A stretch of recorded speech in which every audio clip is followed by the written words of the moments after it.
will start asking questions. They will ask the question you would expect. What is that? What am I looking at? And they might say, is this a falcon? Is this an eagle? Is this an owl? And once they've identified it, then they're going to tell me more. They want to know more. Like they want to know what this animal does, where it lives.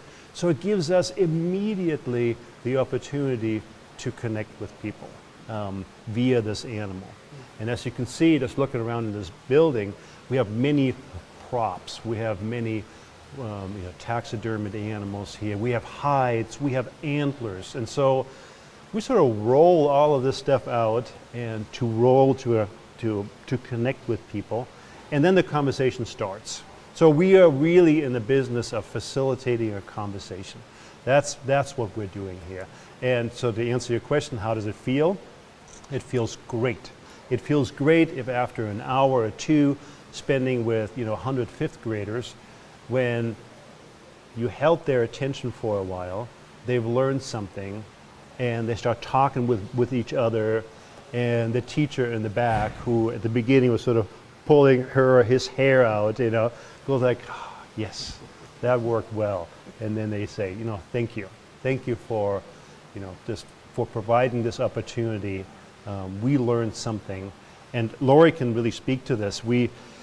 It's not just that we facilitate these conversations, we have lesson plans to go along with that. And maybe if you wanted to talk about those lesson plans, because that's really the Because this key. is, as much as it is about seeing something and getting to see cool things, there is definitely education behind it. Yes, we are definitely an education center. And so, for example, with many of these schools that come through our grant program, the teachers work with the kids in the classroom beforehand, and they're getting them prepared for their trip here, whether they're going to be doing a bird survey and they're learning about birds in their classroom and the common birds that they'll see here on their trip, to learning more about the bear program and learning about Montana bears. So yeah, it's definitely an education center, and we as a team here, and when I say team, that includes our staff, but also a lot of volunteers, work together to kind of sort of formalize what the students will be learning here.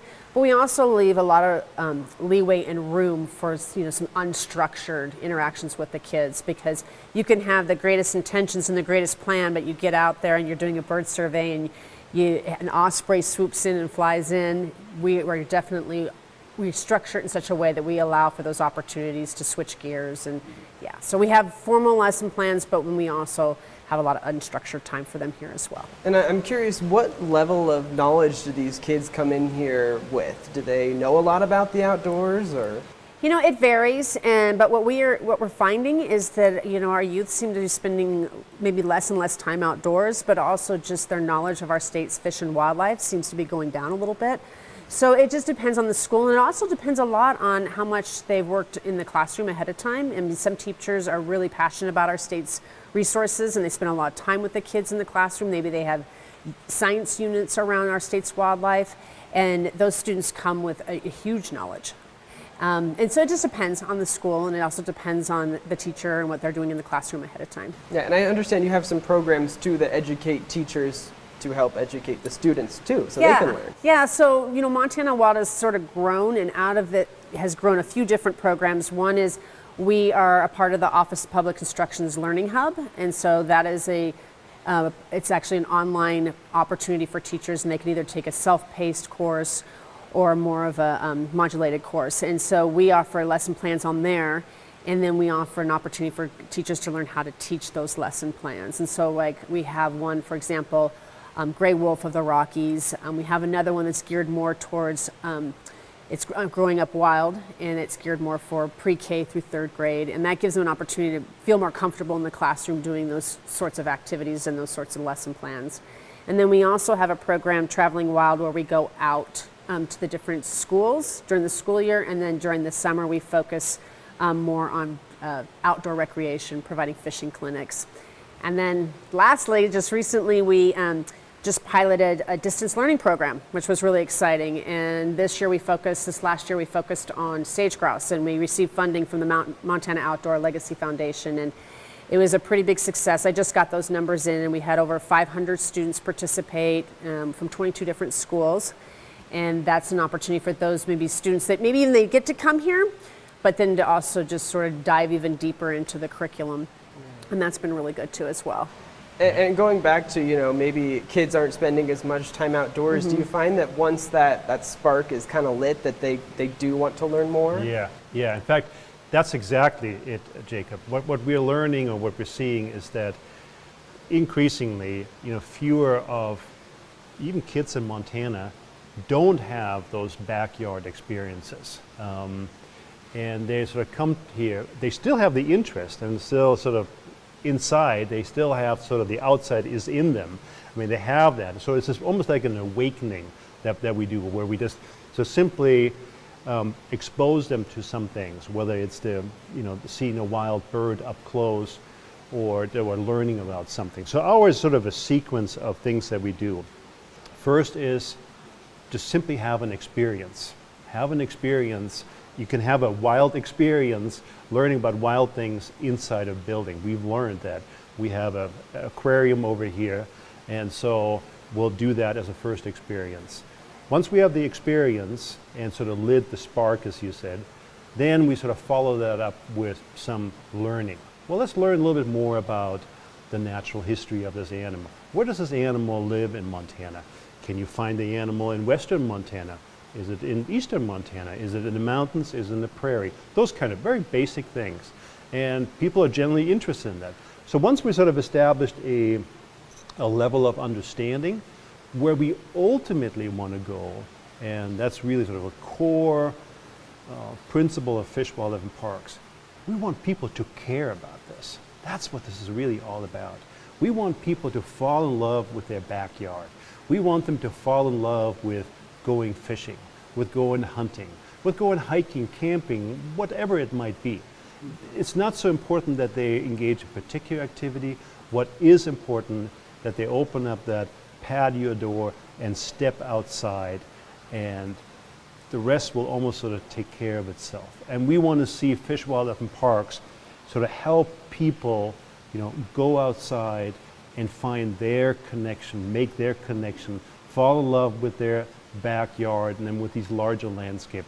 Because ultimately, we want them to care about it and ultimately to step up on their behalf. So when it comes to protecting our Montana landscape, we want to grow the next generation of stewards and conservationists. That's clearly what we're in the business of doing, and we have a long tradition of doing this for almost 120 years now. And just to kind of jump off what Thomas is saying, and to give you an example, we do have a lot of schools that come here and do a bird survey, and it was the first time the kids have really been out birding, and then they're so excited about it. By the time they leave here, they go back to their own communities and start doing their own bird surveys, and we've seen that quite a bit, actually. Yeah. And I mean, I don't just want to give the impression that it's for kids too, right? Because anyone can come here, and there are people who come here. Yeah, for we that. do offer adult programs too. So in addition to during the school year focusing on school programs, also during the school year we offer a lot of evening programs, and some of them are geared towards adults as well. And it's not just us doing the programs or delivering the programs. We bring in a lot of outside speakers. We work a lot with other partner organizations, and they present for us as well. Or they may have their own series that they're trying to get out to the public, and they'll use our facility to do that as well. Yeah. In fact, when you look at conservation in Montana, the history of conservation, it's a history of collaboration, a history of partnership. So from the get-go, Fish, Wildlife, and Parks really wanted to create this place as a collaboration, as a partnership. So as Laurie said, we make this facility available to what we call partner organizations that sort of connect and relate to our mission. Our mission is about conserving the state and fish and wildlife resources and providing opportunities. So if there's a fishing club, fishing organization, or a hunting organization, or a land trust, or other organizations, by all means, we make the facility available. They can use our auditorium, they use the exhibit hall. Oftentimes we are available to do educational, interpretive programs. So it's really nice to be able to provide this to all these fabulous organizations that have sort of brought us to this place where we are today. So like an example would be the Last Chance Audubon that was here this morning, and they did a Birding 101 program here, and we helped with the registration, and we provided volunteers, but it was Stephen Turner from the Last Chance Audubon that took them down to Spring Meadow to do a bird survey. Yeah. Excellent. And in addition to obviously the education aspects and the conservation aspects, there's another big facility here with rehabilitation. Yeah. Yeah. In fact, that's how Montana Wild got started. We had, early on, about 20, 25 years ago, there was a growing interest by people in the state to ask in fish, wildlife, and parks, look, we have these individual animals, you know, they're injured or they're orphaned, would you be willing to care for them? And we had some individuals within the department that were very interested in doing that. And so out of that grew the demand and the interest to provide what we call wildlife rehabilitation of animals. And to be clear, Fish, Wildlife, and Parks is all about returning the animals to the wild. So we're not a zoo, we're not a place you can come and pet wild animals. In fact, our facility is sort of off limits to the public. And it's all about taking animals in. We don't take all species, we only take a select few, and then we care for them, and then we return them to the wild. So what we take primarily are black bears and raptors, hawks, falcons, owls, those kind of species. So what does that process look like? Is this a situation where maybe humans have somehow intervened in the wildlife and that means that they have to come to you then? How does all that work? To give an example, what happens quite frequently is black bear, for example. A sow, which is a female black bear, mother bear, has a couple cubs. Those are young of the year, small bears, and we have lots of black bears in the state of Montana. And she crosses the highway and gets hit on the highway, and is dead on the side of the road, and the cubs are with her. So the question is, what do you do in this particular situation? What do you do with the cubs? Oftentimes, obviously, they're people that stop, and so then our biologist or a game warden will show up, and you can actually capture those cubs fairly easily. And we will bring them to the center here. So let's say it happens in the springtime or summertime. Then we will care for them. Obviously, they're without their mother, and they're only about 3-4 months old, something like this, most typical scenario. And then we sort of take a hands-off approach. I guess we don't cuddle with the black bear cubs. They're sort of by themselves. We have other cubs on site, so sometimes they bond with each other. Certainly don't bond with people. We feed them. We make sure that the basic needs are met. And then come fall, usually September, especially if the berry crop is really good, the huckleberries are really good, we literally load them up and drive them up in the hills. Open up the tailgate and let them go. Now, you might think that's sort of like a whole bunch of black bears. We're talking maybe 10 black bears a year, maybe 15 a year. And what we do, we make sure that the bears go back to the places where they came from. Is that important to make sure that it is important for a variety of reasons, yes. And so the bears that are born in a particular area get to return to that place. Presumably, they were in a place where everything worked fine except for mother bear getting hit on the highway. So it's a suitable habitat because bears are occurring in that place. And so it made sense to us to return the bears to those places. Perfect. And can all of these animals be rehabilitated, or what happens when they can't go back into the wild? There are some that, as you can imagine, a young bear that does habituate. We are on the outskirts of Helena. There's no doubt about it. There's a lot of background noise, but we have a very stringent, very tight procedure and protocol for assessing whether or not an animal makes a good candidate for release back to the wild. And if And it doesn't happen very often, but if there is an animal where we just don't feel good about it, and certainly don't want to take the risk of releasing it to possibly show up at somebody's backyard or in somebody's backyard, then we work with zoos across the country and we place those animals in a zoo facility. It's not really what we want. Our goal is to return them to the wild, but we cannot take a chance on an animal if we know it shows signs of being habituated. Yeah. Let's talk a little bit about, we talked about it a little earlier, but the volunteer effort here is massive. I think we're talking about 50 volunteers each day. Yeah, and it's at both centers. It's at the rehabilitation center as well as here at the education center, and we really could not do the work that we do without them. We have volunteers that help with leading school groups, to actually volunteering to give classes on bear safety, to helping cover up at the front desk, to working back in the wildlife center and working with direct animal care. And then there's some of the less glamorous volunteer positions, but they step right up, going back there and cleaning out cages and helping with our habitat garden. We have a habitat garden out back that if it wasn't for the Helena Garden Club, we would not have that. And so we have them coming here on the weekends and weeding. So we really, really rely on these volunteers, and we're just very grateful for what they do here.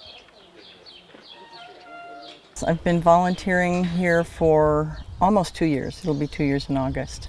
My granddaughters introduced me to Montana Wild, and I thought it'd be a fun place to volunteer. At the time, I did not realize the rehab part of it was going on back here, and so I put in an application, and this is where I wound up being sent for orientation. And it was started learning, started following other people, started learning how to handle the birds that are here, finding out why they're here, helping in the treatment room, treating birds. The best part is being in on releasing birds back into the wild. Always had an interest in wildlife, but I knew nothing about birds. Had never zeroed in on birds in particular.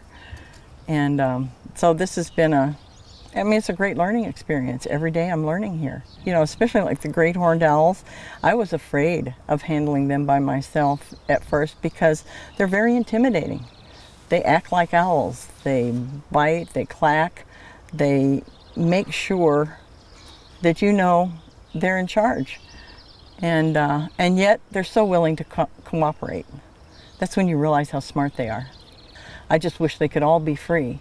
It's so great when we're able to rehabilitate any of the animals here and turn them back.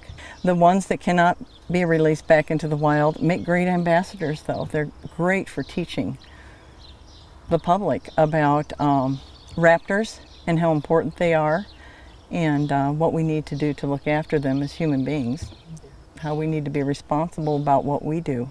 You see the live bird, you are interacting with a live bird, you get a sense of them as living things, not just things. They're very much individuals. Like we have 2 female great horned owls here, and their personalities couldn't be any different. They are just different as night and day, and even their behavior, the look in their eye is different. They're very much individuals, just like you and I. And learning that has been fascinating, absolutely fascinating. Their moms, dads, they go through babyhood, and they have to really work to survive, And not only do we have to look after them, we need to preserve their food chain and all of that. They respond, each bird responds differently to different people. Like some birds are more comfortable with me and not so much with somebody else, and vice versa, and I don't know why. It's just like you develop a relationship just like you would with another human being. All of the birds I can interact with here, but I can tell there's certain ones that are more okay with me. And that same bird there may be a bird that I'm just having a great time with, easy peasy, and the next day somebody might go into their mew to get them up and they'll turn their back on them. And they do sense where you're at. You really can't come in here and work if you're all uptight and stressed about something. You got to let it go. You got to let it go. And that way they're great therapists. I can be all stewed up about something and come in here and I have to let it go. And by the time I leave here, whatever I was all worked up about doesn't seem like such a big deal anymore. I mean, it sounds kind of corny, but it's just, it's something I look forward to every day. I can't spend enough time with them. Do you think that speaks to the appeal of wildlife, that so many people are willing to spend their time here and probably love spending their time here? Yeah, I think it's a combination of their love for wildlife and also, in some cases, their love for youth, or sometimes it's their love for, you know, helping wildlife, like back at the Wildlife Center, helping it have a second chance. We see that quite a bit too. Yeah, and to be in, just to be in the presence of a wild animal is just, it's very rewarding, it's very fulfilling, and so to a lot of people, this really gives, you know, deep meaning. They probably have a love for animals, and this is an extension of their love for their cat or their dog. And so here's a place where they can be, you know, with a great horned owl, and where they can be, you know, in the presence of these amazing animals. So it's really works both ways. It serves a real need here. In terms of, you know, staffing and providing some essential services, keeping the place running the way we are, and then also to sort of giving back to the community by creating these type of opportunities. It works really well. It's a wonderful partnership.